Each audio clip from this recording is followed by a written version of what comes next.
This is Jay Sekulow, Peter Strzok on a revisionist history tour on the Russia Hoax. Live from Washington, D.C., Jay Sekulow Live. Is it sloppy work, or is it FBI agents trying too hard to get something on members of the Trump campaign? I don't think at all that it's anything improper. You get people who are overworked, who make mistakes, and don't get me wrong, inexcusable mistakes. Phone lines are open for your questions right now.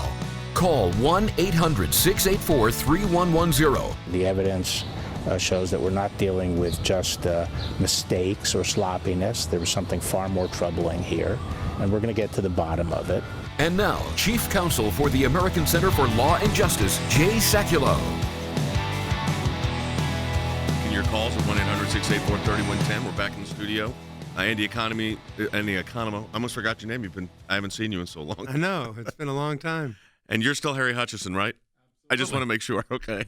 Welcome to the broadcast, everybody. We are still distancing in the studio, but we're loosening up enough that we could at least be in here, at least a number of us at a time. I wanted to go back over the Peter Strzok situation because I thought it would be appropriate to get a sense of what may be coming, what the, with the investigation going on John Durham, and Peter Strzok is basically on this publicity tour right now. I guess that's what you'd call it. Yeah, I mean, he's got a book out. I'm not going to even name the book. A lot of people putting books out these days. I'm not going to name the book. But he's rewriting the history of it. His statement is, look, there were mistakes made. In fact, he says we're going to play this, bad mistakes made. I mean, serious mistakes made, but then listen to the reason he gives. Is it sloppy work, or is it FBI agents trying too hard to get something on members of the Trump campaign? I don't think at all that it's anything improper. You get people who are overworked, who make mistakes, and don't get me wrong, inexcusable mistakes.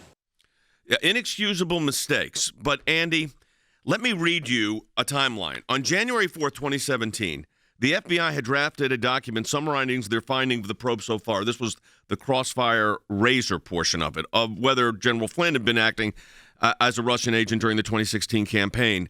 The partly redacted document says that they had no derogatory information on Flynn and was prepared to close the case. So Strzok is not telling the truth. They were prepared to close the case. He wanted to keep it going. That's exactly right. The findings were that there was no evidence against General Flynn, but the determination on the part of Peter Strzok to find something against him prevented the case from being closed, and he directed, and he was in a position to do so because he was in a high authoritative position at the FBI, that the last-minute reversal, driven, as it says, by the Bureau's highest levels of officials, including Peter Strzok, who said, hey, don't close Razor. The seventh floor is involved. In other words, who's the seventh floor? That's the highest echelons of the FBI. James Comey, administrative. McCabe, Comey, the Bruce people, Orr at the time. Bruce Orr, the people at the highest levels of the the J. Edgar Hoover FBI building. That's where the seventh floor is located. Peter Strzok did not want it closed. He said, no, we're going to keep it open.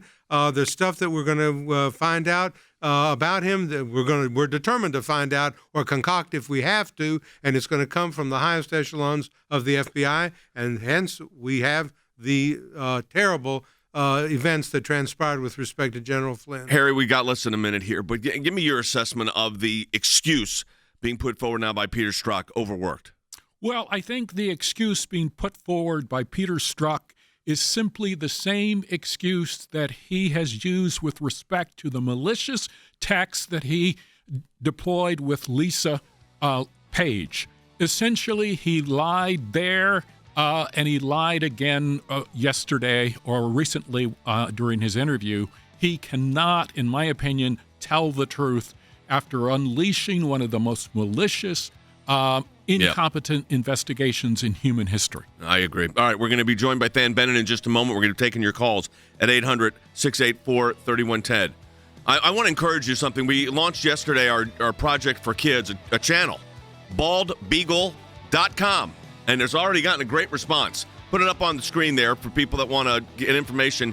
American history the way it's supposed to be. So we encourage you to go to baldbeagle.com and sign up for that and start looking at the videos as they get posted. Back with more in a moment. Hey, welcome back to the broadcast, everyone. Taking your call at 800-684-3110. So Peter Strzok's blaming the whole Russia hoax that we spent 3.5 years litigating, basically, or dealing with it in the Justice Department. And two of the lawyers that are on right now, Andy and I, of course, were heavily involved in that. And now Peter Strzok's on this publicity tour about his book, saying that this was because of overwork. Now, Fan Bennett, you're in Washington, D.C. This overwork line is a joke. And I'm going to point out in a minute why, but go ahead.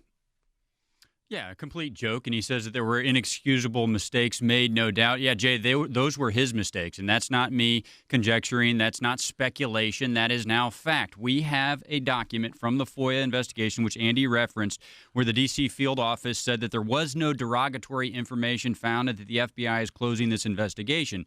That directive, that memo was not followed, Jay. Why? Because Peter Strzok overturned it at the direction of the 7th floor. You went through some of the names that are on the 7th floor. That also includes Peter Strzok because he was running this investigation. So if there were inexcusable mistakes made, as we now know there were, by the way, those irregularities in the FISA case now, Jay, throws into question everything that court has done. The Inspector General said as much. So those inexcusable mistakes, those were done. Those were the responsibility of none other than Peter Strzok. And by the way, Jay, we can get into more of this if you want, but none other than Slate, The Atlantic, and The Washington Post is now heaping praise on Peter Strzok. That tells you just how in the can for him they are. Let me tell you somebody who I don't think's putting a whole lot of praise on Peter Strzok. Well, we know Bob Mueller finally fired him during the investigation. But listen to what Attorney General Barr said about this whole investigation. Building these cases, especially the sprawling case we have between us that went on for 2 or 3 years here, takes some time to build the case. So he's diligently pursuing it.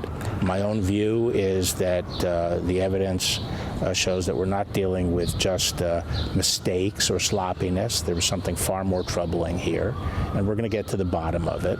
And if people broke the law, and we can establish that with the evidence, they will be prosecuted.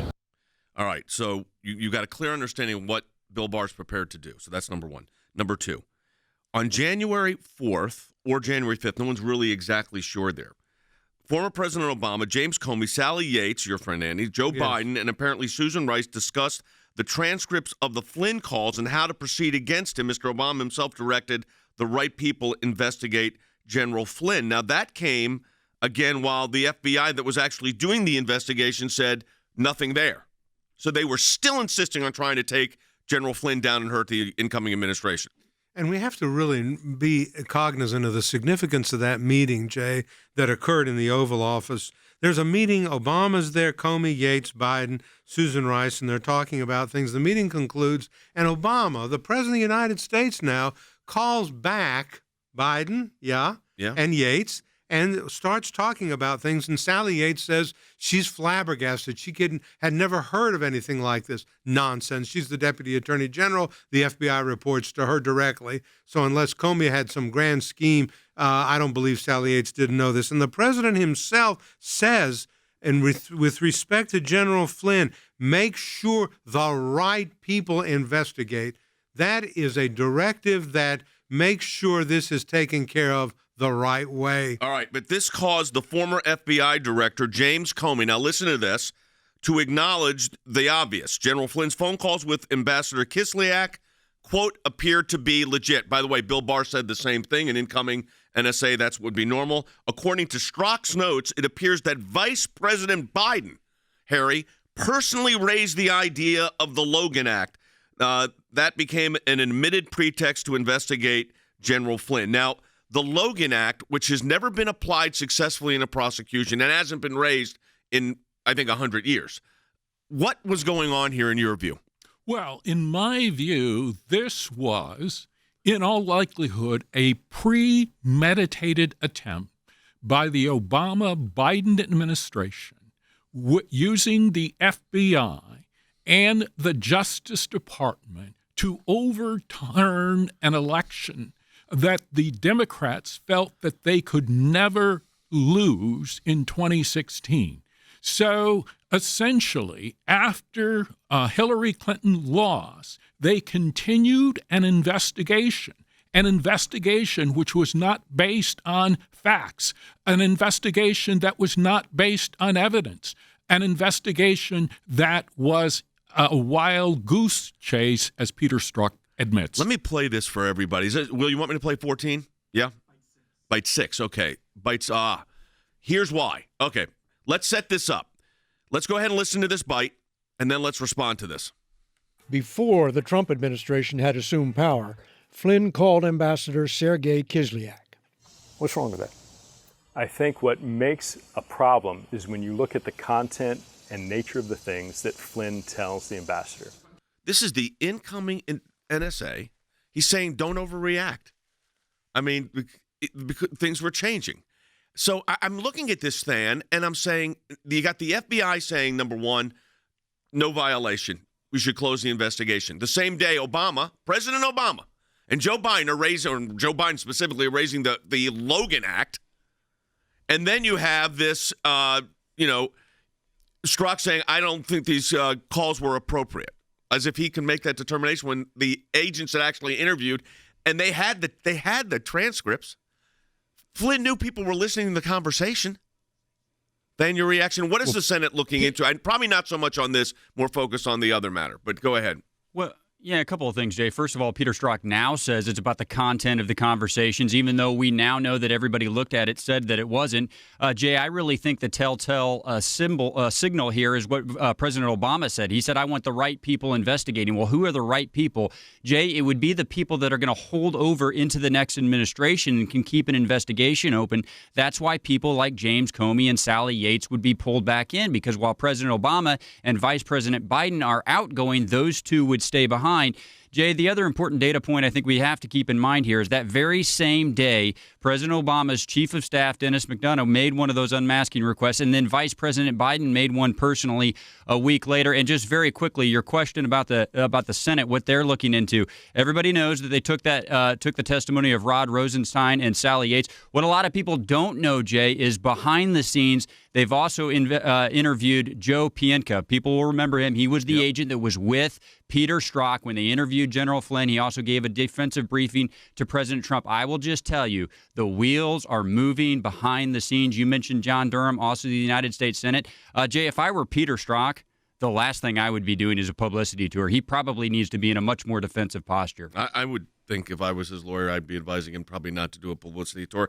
There was a meeting in the Oval Office regarding General Flynn. That took place on January 5th. Sally Yates testified, as revealed in the recently House Intelligence Committee depositions, that she attended the Oval Office meeting that included President Obama, James Comey, Vice President Biden, then CIA Director John Brennan, and James Clapper, among others. After the briefing, Obama asked Yates and Comey to stay behind, and this is what you were saying, Andy, right, and said that he had learned of the information about Flynn in his conversation with the Russian ambassador and sanctions, and that President Obama specified that he did not want any additional information on the matter, but was seeking information on whether the White House should be treating Flynn any differently given the information. What were they doing there?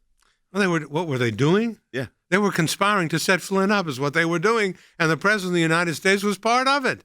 Make sure you get the right people on the situation. Why didn't they discuss it when the whole group was together? No, he wanted his closest allies to stay behind. So he asks Yates, the Deputy Attorney General, who was to become acting Attorney General because the President Trump asked her to stay over, and she knew so much about the Muslim travel ban, more than the Supreme Court of the United States, of course, so said it shouldn't be enforced. So Yates stays behind, Comey stays behind, and they want to talk a little bit about the Flynn investigation. And then, so Obama had his fingers in this thing very deeply, Jay. Yeah. He knew what was going on, and there was a determination on the part of Obama and these people to tar General Flynn in some fashion and to discredit him and to either get him, like they say later, to admit something or to lie or to somehow be fired because they didn't want him in power as the national security advisor. Premeditated, Harry? Absolutely. So I think you had a premeditated plan to target Flynn so you could continue the investigation of the incoming president. That, I Say think, that is again. the key. I think it's very, I'm only got a minute 20. Say that again. Very important. So you had a decision to target Flynn, a premeditated, deliberate attempt to target Flynn, so you would then have a legal basis to go after the incoming president and to continue this investigation designed to impair and hamper President Trump's effectiveness going forward. I mean, it's the more you look at this, the worse it gets. All right, we're going to take a break. When we come back, we're going to take your calls, 1-800-684-3110. What's going to happen on this? What does it all mean? We're going to talk about some ACLJ victories. We've got a lot more to do coming up. I'm glad that we got our studio back. Feel like we're back in some form of normality here. Everybody's still being careful. We're social distancing. Harry's way away. Doesn't look that far from me maybe on the set, but Almost in another building. I'd say no, I'm not quite in another building. Andy about 10 feet, Harry about 20, I guess. But it was working. All right. Also, don't forget, support the work of the ACLJ at aclj.org. And I want to put up that baldbeagle.com. Listen, folks, Logan and his team have put together a very creative thing for your kids and grandkids and want you to support it. There's a link to donate. It goes to the ACLJ for this project. Baldbeagle.com. Do it. Hi, I'm Jordan Sekulow. Right now, your kids are stuck at home trying to learn online, and the ACLJ is here to help. We believe the great and sometimes complicated history of our nation is too important to let anyone overlook. Not because of a pandemic, and certainly not because of someone's political agenda. But there are people out there right now, even political leaders, that have called to abolish history classes. They want to erase American history from classrooms and from textbooks. And that's why now, more than ever, we need to be honest and educate our kids on who founded this country, how government works, and what, even as a kid, they can do to protect it. You see, creating engaging and entertaining content for kids is one of my passions. I've been blessed to work with the biggest players in the industry, including Disney and Nickelodeon, but there's a glaring hole in that space. A channel that shares the same principles that you want to instill in our next generation. That's why we came up with this exciting new project that will offer fun and educational video content that you can share with your children and grandchildren. It's a brand new channel from your friends at the ACLJ. We call it Bald Beagle. Bald Beagle. I know it's fun to say, and yes, our logo is a half bald eagle, half beagle, but it'll be even more fun to watch. Bald Beagle will have your children's interest at heart with great content that at times will feel over the top and ridiculous, but it's actually very serious business. Bald Beagle's initial launch will be on YouTube. We believe our content needs to be available to kids where they are. And if your kids are anything like mine, that's YouTube. George Washington once referred to kids as the future guardians of the liberties of this country. Right. And we at the ACLJ and Bald Beagle believe we must provide an option now to raise those future guardians. I like the sound of that. Me too. If you believe in this mission and want your kids and grandkids to benefit from an educational entertainment platform that honors the same core values you do, visit baldbeagle.com today. We're having like a family reunion here. We're all talking about our new glasses. Everybody got new glasses. Here, I'm going to do cameo shots here for our audience on radio, on TV, and I'll tell radio. Andy's got blue. Blue. I love blue. They're big. Big, so I can see through them. Harry's got new ones. What color? Blue. Blue. And I've got blue I wore yesterday. They were cobalt blue, but today they're a little bit red. So that's what happened during COVID. Fan, you don't wear glasses. Can we send you a pair just for fun? Left out, Jay. Huh? I feel a little left out. Well, you're young. You will one day. All right, we're going to take some calls. I want to talk about some ACLJ cases, and we'll get back to the Peter Strzok thing. Jerry, Rhode Island, you're on the air. Welcome back, team. It's good to hear you all in the studio. Out in Radio Land, it feels so cozy. I'm going to go get my cardigan sweater. There you go. Blue, well, that's because you're in Rhode Island, so you probably need one already. Probably. Blue is the color of valor, Mr. Economo, Professor. Good to have you back. You sound real. I am. Everybody who's doing a book seems to have this mea culpa. Oh, yeah, I might have done something wrong. But Attorney General Barr, having withstood all those hearings, that man's credible. I believe him. Good to have you all back. Thank you, Jerry. Look, I think that Attorney General Barr's handling it the right way. They're going to get to the bottom of it. They are getting to the bottom of it. And I think sooner rather than later, I don't have any inside information, but I think sooner rather than later, we're going to know. We're going to have more on this when we go back in the second half hour, but I wanted to tell you a couple other things that are going on. Fan, let's go to this right away. The Senate GOP has got a targeted relief package, which, among other things, by the way, and let's go through it, has educational support and child care, which has been a huge issue for the ACLJ. Than, let's go through this. What's in it? Yeah, absolutely, Jay. I mean, while Speaker Pelosi has been blocking any sort of new stimulus, Leader McConnell has said, okay, well, we're going to go ahead and vote on one in the United States Senate, even though your objective is to block one. And it's a scaled-down version that focuses on what is most needed of the COVID response, Jay. But to start with the education piece that you mentioned, this is something I'm really excited to see the Senate leading on, because this is something we at the ACLJ have been really pushing for. Obviously, as kids go back to school, making targeted relief for kids going to school is going to be the most important. And since most of those kids, or at least many of those kids, are not in a classroom, Jay, there's got to be flexibility. So in addition to the $105 billion that Leader McConnell has put in this bill that the Senate's going to vote on tomorrow, they have included a portion of Senator Scott's School Choice Now Act, which our listeners know we have been supporting. Jay, this will give people tax credits for contributions to scholarship granting entities for the next 2 years. So kids that can't go to school, Jay, they're going to have the ability to access scholarships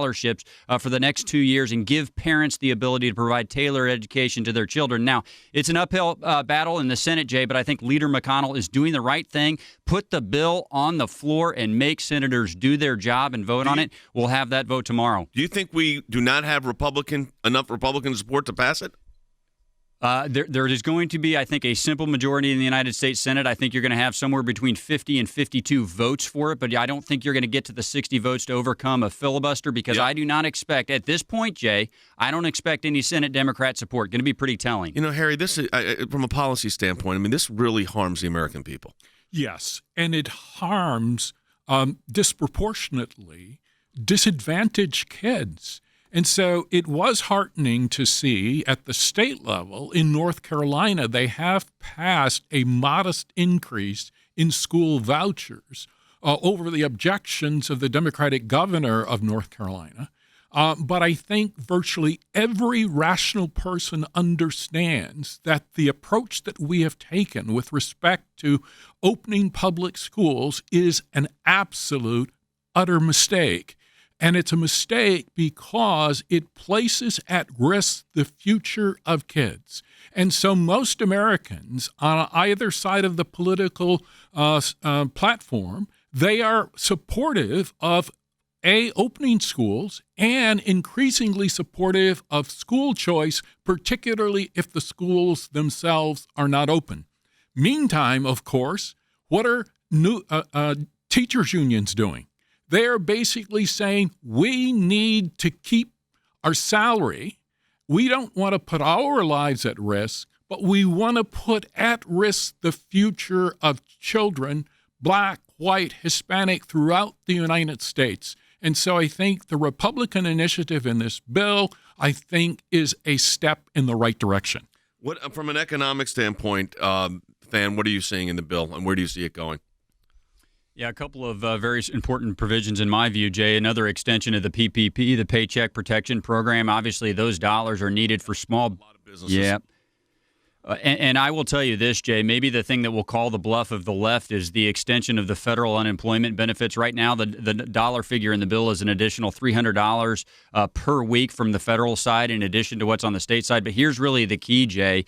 Speaker Pelosi has been saying that she wants additional unemployment benefits, but she won't agree to any level. I mean, there was an offer from the Senate to extend it at the existing $600 level, and she rejected it, saying it was, not enough. Well, now there's a compromise at $300 a week, and she's opposing that as well. So she's telling the American people she supports federal unemployment insurance, but she's opposing every proposal that goes forward. Jay, I think those two measures on the economic side, the small business support, the loans, and the assistance, and then as well as the federal unemployment insurance, I think those are probably the most important pieces. Yeah, I agree.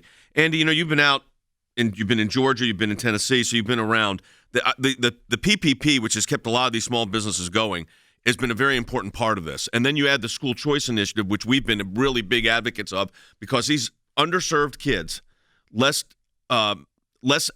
access to computers, less capabilities to do virtual learning, which is difficult anyways. This is the kind of plan that really helps individuals right where they are, and this politics on this is really terrible. Really, playing politics with children, which is what Pelosi and Schumer are doing right now, is really a horrible thing. We have worked, as you know, Jay, with boards of education, school boards, I know in Georgia and in other jurisdictions, to try to get them all over to the country, literally, all 48 over the states. country, yes. But I know particularly in Georgia and Gwinnett County, Cobb County, City of Atlanta Public Schools, Fulton County, and so forth, and trying to get kids who need computers, who are mentally challenged in some fashion or educationally challenged or handicapped in some way, to have the kind of appropriate computers that they need to be able to work at home because they can't attend school. And these politics that these Democrats are playing that prevent these minimal requirements to educate a child to go through are reprehensible, and they should be ashamed of themselves for doing it, and then to criticize the Republicans for trying to enact some form of relief through the Paycheck Protection Plan and through the educational and child support programs is really an awful thing, and they need to be exposed on it. You're right. We've gotten a great response, too. We've been able to help a lot of families. I mean, it's one-on-one help here, folks. That's what the ACLJ is doing on this. I was talking to Skip Ash, our senior counsel, even Skip, lawyers been practicing law 30 years, are handling these cases to help parents. And, when you get the computer resolved or you get the special access resolved, that's a big victory for that family, and your support of the ACLJ has made that happen. Your support of the ACLJ also allowed us to go to the Supreme Court of the United States yesterday on national security issue involving the border wall and border fencing. That brief was filed with the Supreme Court of the United States yesterday. All of this happens because you support the work of the ACLJ. And then on top of that, our creative team, and I think this is just fantastic, concerned about your sons and daughters and grandsons and granddaughters being not able to get a true view of history. People are trying to cancel history. Have come up with a channel for kids as part of the ACLJ. It's called, there it is, Bald Beagle. You can go to baldbeagle.com and you can sign up for it right there. And you can also go to the YouTube channel. You'll see it right on that page and subscribe. And there's going to be videos up there in puppets. And I mean, they've done a great work. Looks like as good as Sesame Street. And it really does going to give these kids an understanding of the history that is now going to be denied in the United States of America in many cases, unfortunately. We're responding to that, too, with that kind of advocacy. Support the work of the ACLJ at aclj.org, baldbeagle.com. Thanks to your support of the ACLJ, we have had many victories. The IRS now formally apologizing to Tea Party groups. If any group feels like they're being targeted, they can go to federal court and bring our case. That's a victory. It's one of the most significant wins in the ACLJ's history, to take on the IRS and win. For more than 27 years, the ACLJ has been fighting for freedom and liberty in the United States and around the globe. These are young people in their 20s and 30s that are doing this, are fighting for life at a whole new level to beat back the abortion juggernaut. But I actually think we're winning. This is one of the social issues we're winning. The release of Andrew Brunson. We're flying and they finally left Turkish airspace. It's like, okay, we're really out of Turkey and free again. We need your help as we continue this work here in the United States and around the world. Join us online at the American Center for Law and Justice at aclj.org. Live from Washington, D.C., Jay Sekulow Live. And now, Chief Counsel for the American Center for Law and Justice, Jay Sekulow. Hey, everybody, welcome back to the broadcast. All right, we just talked about a lot that was going on in Washington, a lot of ACLJ cases. Welcome to the second half hour of the broadcast. I want to get back to what is interesting development, and that is Peter Strzok is recasting history. Now, he's the agent that said there was, do we have play the bite where he has no political animus? Haven't played it yet. Okay, I want to go ahead and play that one. This is the guy that said he had no political animus. Take a listen. Every agent has their own opinion. I have my own personal opinion as well. Every day, though, around the United States, government employees walk into their jobs and they leave their political opinions at the door. They do their job like I did my job, objectively, independently, and in pursuit of the truth. What are you talking about? The information, he was fired by the special counsel because of an animus against the president, where he said, we're not going to allow the president to be elected. Don't worry, we have an insurance policy. Andy, what is he talking about? He's talking about something that is just unintelligible. He's trying to justify the actions of what he is, and that is a corrupt, rogue agent. Peter Strzok is a corrupt, rogue, former FBI agent. I worked in the United States Attorney's Office for the Northern District of Georgia for 5 years. I dealt with distinguished FBI agents who did indeed leave their politics at the door. We dealt with mail fraud cases. We dealt with murder cases at the United States Penitentiary in Atlanta. We dealt with all kinds of fraud cases because I was doing mainly economic crimes. I never once had an agent come to me with a political axe to grind or a political agenda before him. Peter Strzok had a political agenda, and his agenda was to discredit the candidate and the president of the United States, Donald Trump, and to do everything he can to make sure that Donald Trump was not elected.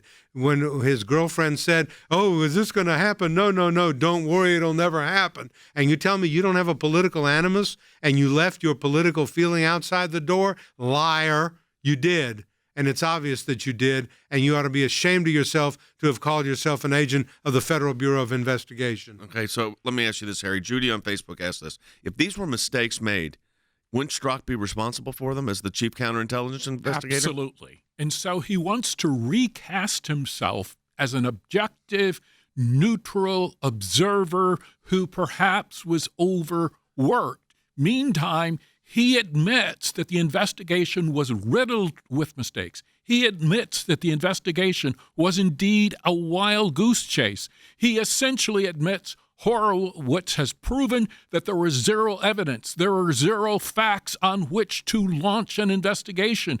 But Peter Strzok now blindly claims that the Christopher Steele dossier was still a valid basis for launching an investigation. He claims that, notwithstanding the fact that there is clear and unmistakable evidence in the record showing that there was no evidence, for instance, that Flynn lied to the FBI. There was zero evidence that Carter Page was an agent of the Russians. And yet that's what was placed within the FISA application, a process over which Peter Strzok supervised. So at the end of the day, no one should believe Peter Strzok unless he becomes a fiction writer. Yeah, well, he's writing some fiction, I'll tell you that. Because I'll play that bite when we come back from the break, but I'll save that one for the next segment. Than, from your perspective on this whole issue, in Washington, what do you see, if anything, developing? What do you think is going to be more of a focus on the setup of what happened here? Do you think they are going to really invest? Lindsey Graham says yes. Yeah, well, I think that investigation's underway, and I think the fact that some of those interviews have gone behind closed doors is further proof of that. And, Jay, I would just quickly say, you called it recasting history. Others have called it bias. The Washington Post said that Strzok delivers a compelling tale. That sounds like fiction to me, Jay. A tale? I would say that's probably about right. A compelling tale. They probably meant that as a compliment, though, right? But I think a compelling tale. You know, let's look up the definition of what is a tale. T-A-L-E. Like fairy tale? I mean, like story time tale? Like, you know, come on. We got it, Will? No? Not yet? Oh, it could be true. It could be true. I would lean towards the fictitious. We'll be back with more in a moment.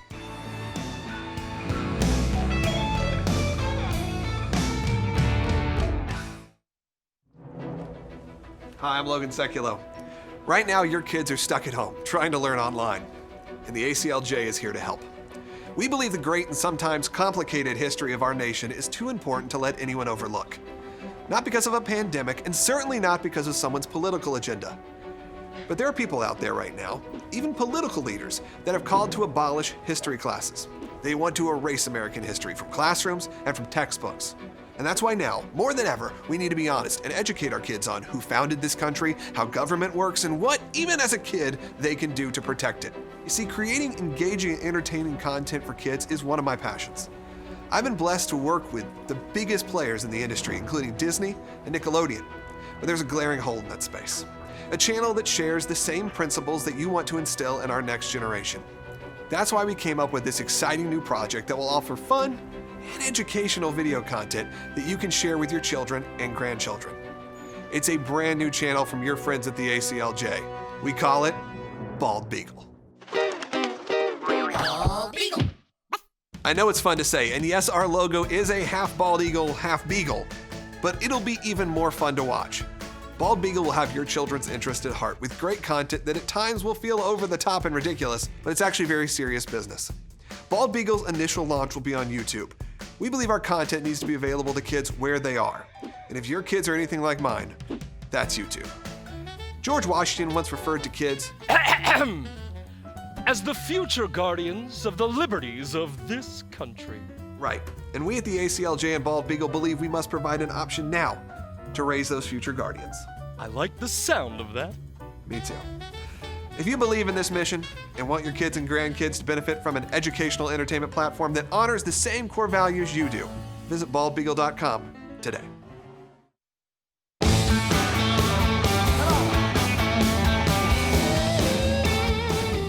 I think I'm going to play the bald. Do we play the full Bald Beagle one today? Is that okay? I want to. Some of you may have missed yesterday's program. Coming back from a holiday, we've got this brand new thing we've launched, a brand new channel for kids, and I think it's great to teach them American history because guess what? And I'm going to go to Harry Hutchinson on this first. History, and look, warts and all, is under attack. I mean, they're talking about removing American history from curriculum right now in elementary and high schools and junior high schools. Absolutely. And they are already in the process of doing that. In addition, they've launched an attack on math, calculus, in addition to history and all of America's founding. I'd go with that.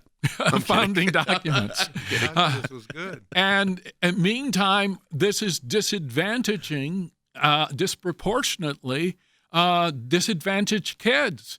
We live in an era in which, because of the pandemic, kids are sitting on the curb, literally, near police cars. Why? Because they don't have internet access. And meanwhile, teachers' unions are opposing educating children. So I think Logan's initiative is very, very important, very, very imperative. Not only is he filling a space, he is actually educating children. That's very, very necessary. I think it's going to be very, very accessible, and kudos to him. Yeah, it's going to be, the content's available free.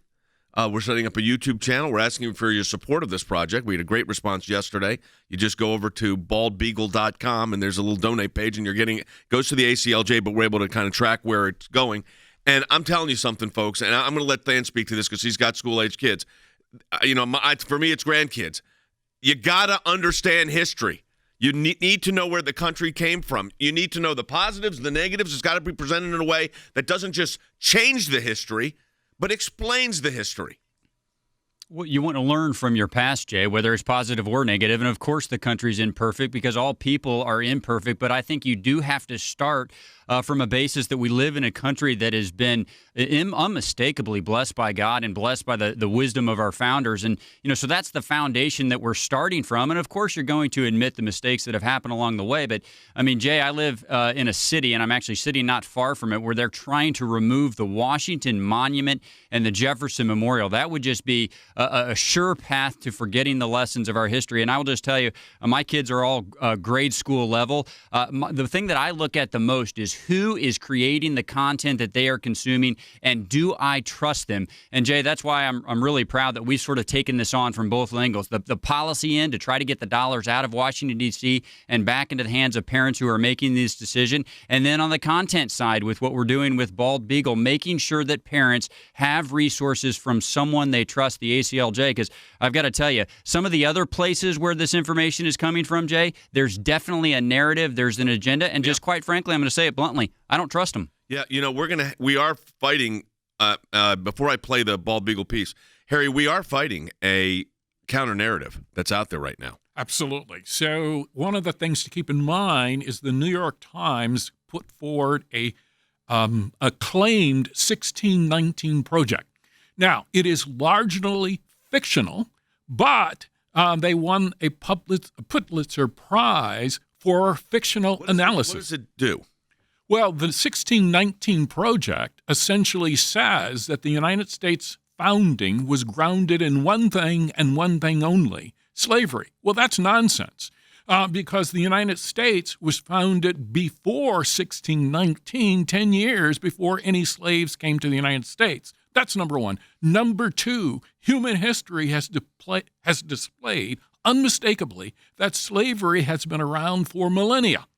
And even today, the leading source of slavery in the world is in Africa, as opposed to the United States or North America or whatever.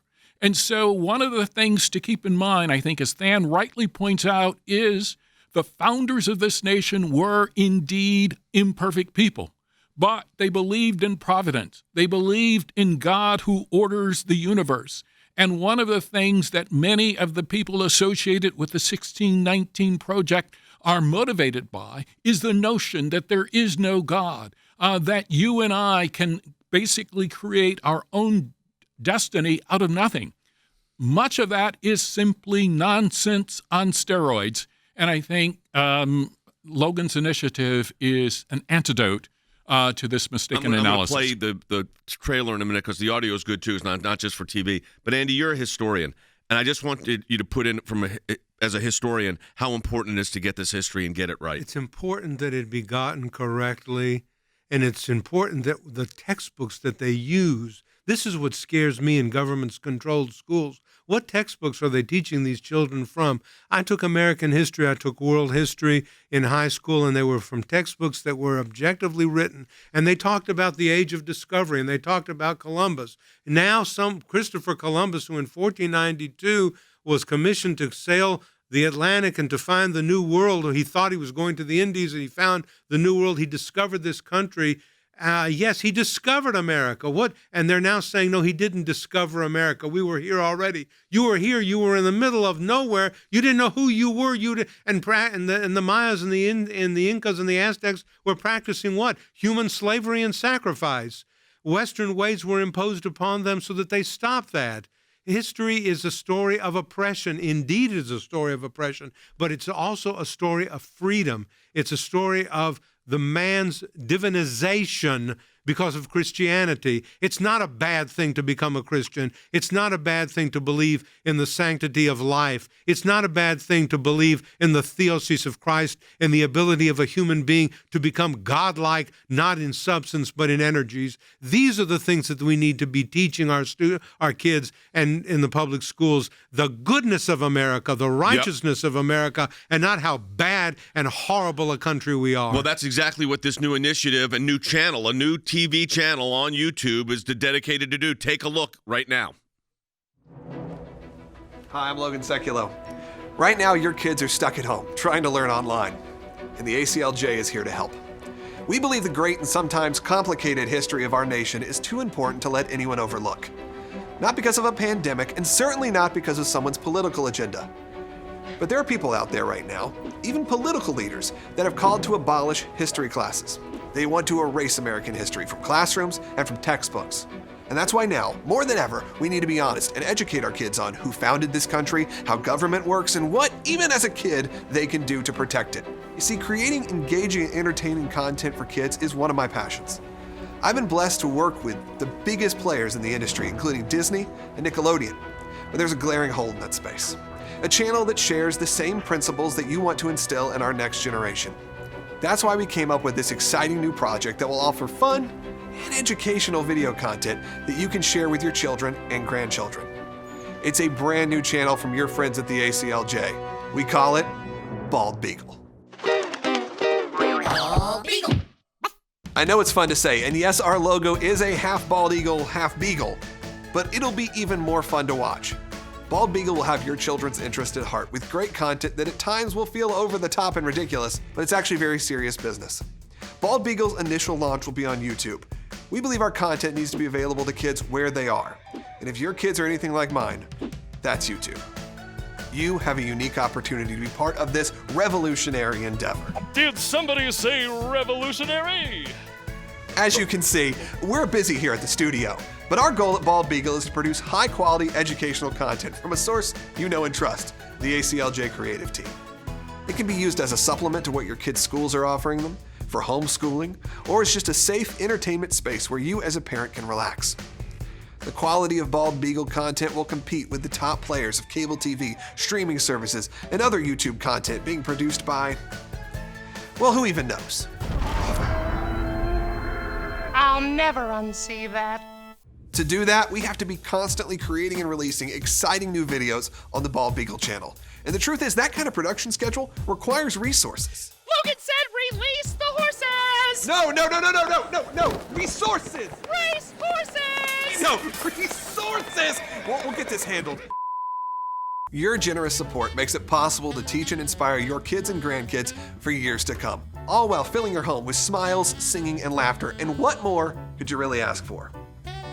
George Washington once referred to kids as the future guardians of the liberties of this country. Right. And we at the ACLJ and Bald Beagle believe we must provide an option now to raise those future guardians. I like the sound of that. Me too. If you believe in this mission and want your kids and grandkids to benefit from an educational entertainment platform that honors the same core values you do, help us launch Bald Beagle. Visit baldbeagle.com today. Hey, so radio and TV audience, let me encourage you to do something. Go to the baldbeagle.com website. We're putting it up on the screen, but it's just like it sounds. Bald, B-A-L-D, Beagle, B-E-A-G-L-E.com. They're calling it Beagle because when I was in law school, I had a beagle named Bagel. So there you go. Baldbeagle.com, and subscribe to the YouTube. It's very self-explanatory there. Donate, support the work so these new videos can come up. Makes a big difference. So whether it's in the media, doing advocacy like this with Bald Beagle, the Supreme Court, or in Washington with Than's Group, we're fighting for you. We're going to continue to do that. ACLJ.org. Coming back soon.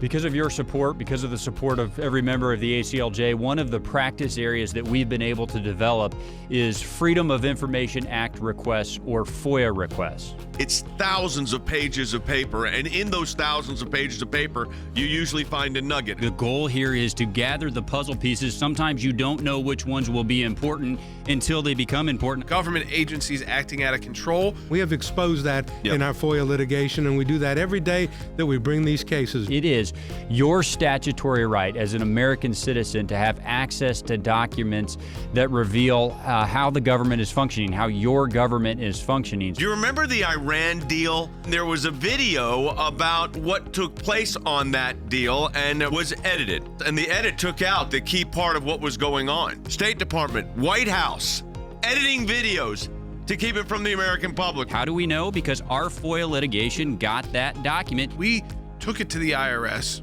No one ever does that. And because of it, it's a very weak government agency that used to be the scary government agency. What the IRS was doing was violating the Constitution and statutory law.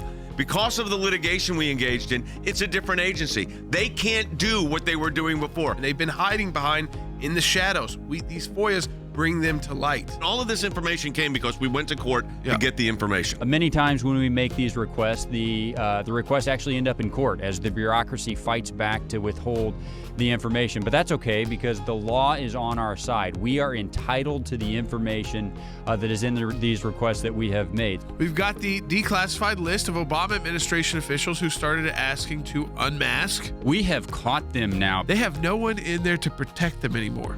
They were used to the bureaucracy protecting them. Those of you that support the ACLJ, this is what it's all about at the end of the day. Think we haven't been on this, folks? We've been on it.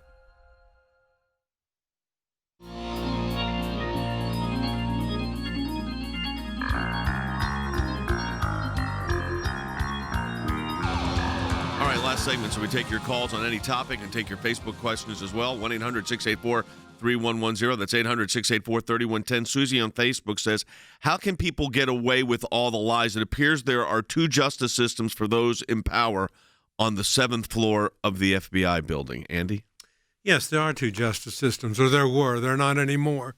Bill Barr, who is one of the most, in my view, the best attorney general of the United States since Griffin Bell, who served as Attorney General under Jimmy Carter when I was a U.S. Attorney in Atlanta, has exposed the reality of what was going on in the FBI and in the Justice Department and is clearing out that swamp. So there are lies, and there are and have been two justice systems, the one for the powerful, the almighty, those who were in the deep state, but that's being exposed by Bill Barr and by John Durham, the specially appointed prosecutor, and we're going to get away from that, and we're going to cancel that out. That's going to take some time, and it's going to take an effort, and I hope it continues beyond January the 20th, Jay. Harry, we got an interesting question here also, and I like the I like the tone of it because it kind of sets up this cancel culture, which you've talked about. And this came in from Kathy, and she says, our founders were imperfect. There's no doubt about that. But so is the cancel culture. They should take a look at themselves to see their own imperfections. But let's talk about the founders were imperfect. They weren't perfect people. And the cancel culture is real. Absolutely. The cancel culture is grounded in the notion that we can reach perfectionism on the basis of our own efforts. And so the individuals who are leading many of these cancel culture efforts, they're individuals who believe that they have a perfect perspective on, for instance, anti-discrimination, the anti-discrimination principle. What they don't seem to realize is that their approach would have a disproportionately adverse effect on the most disadvantaged members of our society. So, for instance, if you actually look at the Black Lives Matter website or the Antifa website, what do they want to do? Inherently, they want to destroy, for instance, the African-American family, which was the most stable family structure in U.S. history from 1890 to around 1950. And if you look at the level of economic progress enjoyed by African Americans in the United States, the level of progress was at a much faster rate from around 1940 to 1970 than afterwards. And why is that? In part because you had intact family structures. And so the Black Lives Matter movement, the whole cancel culture, typically backfires. And so if you look at Seattle, they set up an independent anarchist jurisdiction called Chaz. And then if you look at all of the shootings that took place in Chaz, 6 individuals were shot, 2 were killed. All of them were what? African Americans. So the whole entire cancel culture is grounded in the notion of perfectionism, but perfectionism that backfires on the intended group. And so I think it's a huge, huge mistake, and I hope the American people, from Michigan to Ohio to California to New York and Florida, they understand that the cancel culture is grounded in destroying America. I agree with everything Harry just said. Let me tell you, we're getting a lot of comments coming in about our new Bald Beagle channel for the kids. Joan on Facebook said, I feel like Bald Beagle is the schoolhouse rock for a new generation. That's the idea. Howard said, I hope Bald Beagle is just the first step in more educational content. It is. If you support it, if this is something you want, go to that Bald Beagle page, subscribe to the YouTube channel. You can do it right from the Bald Beagle page and support the work right there so they can produce more content. That's the idea. Then Stephanie said, I also had a beagle named Bagel. So I guess that wasn't so original. There you go. But Bagel was a good dog. And the idea here is that we are going to look, we try to take every platform we have to advance positions, whether, as Andy said earlier, whether it's a life position, free speech, freedom of religion, we're here, history, and we want to be able to reach as many generations as we can. So what's unusual about, I think one of the most unique things about the American Center for Law and Justice is that we have programs now for literally, I guess you would say pre-K, to grandma and grandpa, like us. And that's a good thing. We want to have information available to the broad swath of our communities to teach about history of America. Like Logan said, it's going to deal with some of the not so nice things, but in an appropriate way, not in a cancellation culture that is so prevalent today. I want to go to Than Bennett, though, because I want to play one last thing on the Peter Strzok matter. Haley Jackson from NBC, who I know, this is bite number 24, sets up this whole thing about, was the president a counterintelligence threat? Take a listen. Without exaggeration, President Trump's counterintelligence vulnerabilities are exponentially greater than any president in modern history. So do you think the president is a national security threat? I do. Well, Bob Mueller spent 3.5 years and concluded he wasn't. Let me tell you who's a national security threat. Any agent or any agency that spies on American citizens based on information that they know is fraudulent. Any agent who opens a case, as Peter Strzok did, I've got the document right here without grounding. Any agent who overturns the recommendations of a D.C. field office, OJ, I've got that document right here. It happened on January 4th. Here, let me just say quickly two things, though. Susie mentioned, how are they going to get away with this? I don't think they are, Jay. We've got the truth, and I think they're not going to get away with it.